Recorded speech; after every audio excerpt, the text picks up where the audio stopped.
AI나 빅데이터는 어쨌든 프로그래밍이고, 프로그래밍은 컴퓨터공학과에서 하는 거고, 컴퓨터공학과를 나오면 개발자가 되고, 또 개발자가 되면 돈을 많이 번다.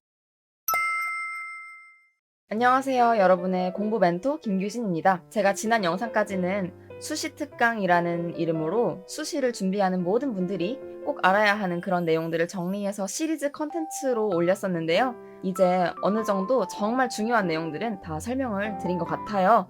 그래서 앞으로는 분야별로 또 고민 상황별로 여러분의 상황에 딱 맞춘 그런 도움을 드리기 위해서 자주 묻는 질문 같은 것들을 정리해서 고민 상담소 컨텐츠로 또 만들어서 올려보려고 합니다. 오늘 그 첫 번째 영상인데요. 오늘 제가 가져온 주제는 바로 서울대 땡땡땡 학과 가도 AI 공부할 수 있나요? 입니다.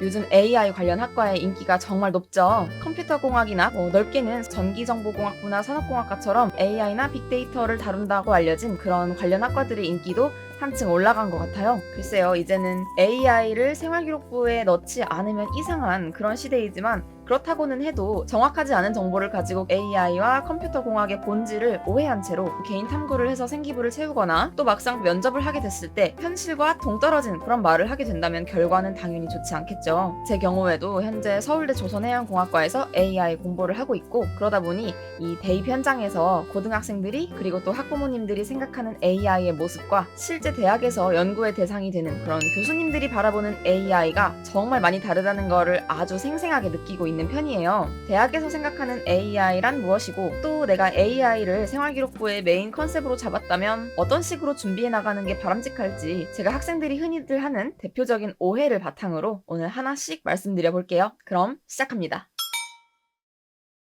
컴퓨터공학과를 지망하는 학생들의 이야기를 들어보면 왜 컴공과를 가고 싶나요? 라고 물어봤을 때 AI 연구를 하고 싶어서요 라고 말하는 경우가 정말 많아졌어요. AI나 빅데이터는 어쨌든 프로그래밍이고, 프로그래밍은 컴퓨터공학과에서 하는 거고, 컴퓨터공학과를 나오면 개발자가 되고, 또 개발자가 되면 돈을 많이 번다. 학생분들의 머릿속에는 대체로 이런 공식이 존재하는 것 같아요. 그런데요, 이 공식은 잘못된 공식입니다. 사실 여기서 AI와 컴퓨터공학을 연결하는 게 등호가 아니라 화살표가 되어야 맞거든요. 컴퓨터공학에서 뻗어나갈 수 있는 가지 중에 하나가 AI라면 다른 학과에서 뻗어나갈 수 있는 가지들 중에도 얼마든지 AI가 있겠죠. 물론 학과마다 AI를 바라보는 시선에는 차이가 있습니다. 하지만 본질적으로 컴퓨터공학이 곧 AI이고 AI가 컴퓨터공학이다. 이건 아니에요. 컴퓨터공학에는 최적화나 자료구조 등등 AI 이외에도 그동안 전통적으로 비중 있게 다루어진 그런 수많은 연구 분야가 있거든요. 그래서 여러분이 컴퓨터공학과에 막상 진학해서 보면 수학이라던가 논리학처럼 AI와는 전혀 관련 없어 보이는 것 같은 그런 연구를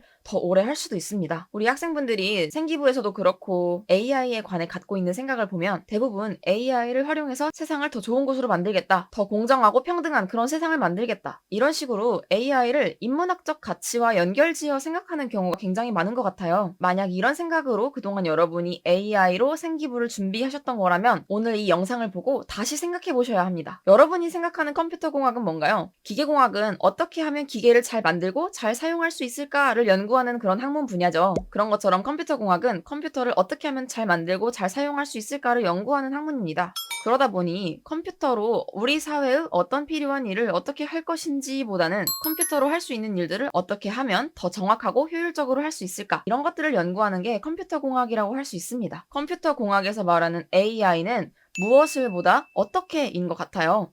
AI의 성능을 어떻게 개선할 것인가, AI의 구조를 어떻게 바꾸어서 이전에 컴퓨터공학에서 할 수 없었던 문제들을 어떻게 풀 것인가, 이런 주제가 더 중심이 되고, AI를 사용하는 것은 컴퓨터공학과에서는 부수적인 목표가 되는 것 같아요. AI를 활용해서 로봇을 만들겠다는 오히려 기계공학과의 일이 될 수도 있는 거고, AI를 활용해 친환경적인 연료를 만들겠다라는 건 에너지자원공학과에서 하는 일이라는 거죠.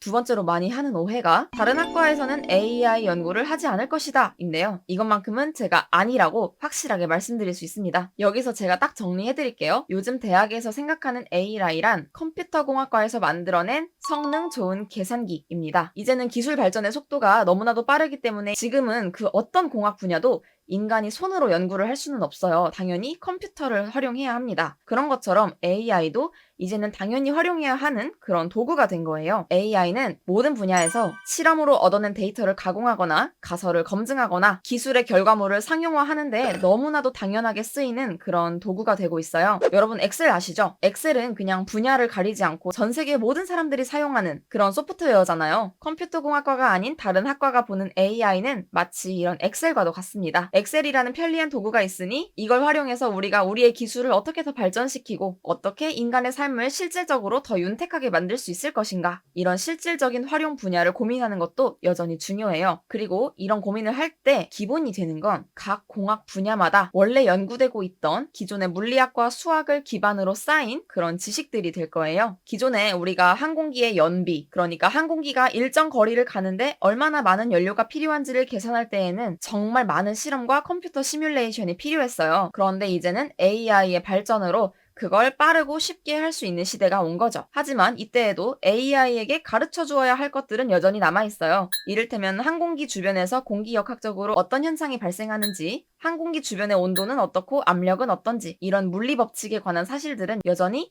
기존 항공우주공학에서 연구되었던 결과물이에요. 그리고 여전히 컴퓨터공학과에서 만든 AI가 막상 실제 실험 결과를 분석하거나 어떤 가설을 검증하는 데에는 사람이 직접 내린 그런 결론과 다른, 그러니까 틀린 결과를 내는 경우도 정말 많아요. 그런 경우에 AI가 왜 이렇게 잘못된 분석을 했는지, AI가 사람과 비슷한 수준으로 결론을 낼 수 있게 되려면 어떤 부분을 어떻게 뜯어고쳐야 하는지, 이런 것들을 추가로 연구하는 것도 정말 중요합니다. 여전히 AI가 없던 시절에 하던 것처럼 전통적인 방식으로 신뢰할 수 있는 그런 실험 데이터를 쌓고 그걸 바탕으로 논리적인 결론을 내서 지식을 축적하는 그런 연구도 많이 이루어집니다. 이런 차이를 잘 모르고 그냥 무조건 AI를 공부해서 전 세계의 식량 문제를 해결하고 싶다, 그러기 위해 컴퓨터공학과에 가고 싶다, 이렇게 말하는 것은 조금 이상하게 들릴 수 있습니다. AI는 엑셀과도 같은 프로그램이라고 했죠. 엑셀을 더 빠르고 더 정확하게, 그리고 더욱 사용하기 쉽게 만들겠다, 엑셀 같은 이런 프로그램을 개발하겠다